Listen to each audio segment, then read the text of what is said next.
Magulang ko'y ginawa na ang lahat ng paraan upang mahiwalay sa aking natutunan. Subalit iniwan ko ang ibinigay na karangyaan. Kung ano ang dahilan, ako lang ang nakakaalam.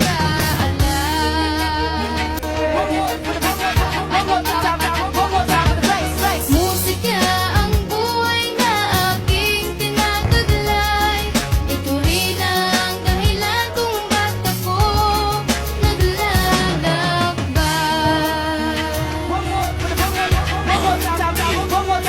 Eto ngayon nagsusumikap na ipagsapalaran. Malakas sa aking loob at walang pinagsisihan. Patanas ang mga bagay na di kaya ng iba. Kinakaya mag-isa, hindi kagaya ng iba. Sana naman ay respetuhin ang aking pagkatao. Lumilikha ng mga awit bilang musikero. Sinusundan ang linya na sa'kin nakalaan. Dahil kahit anong mangyari, hindi na bibitawan. Makamtan aking mga pangarap na walang kaba maging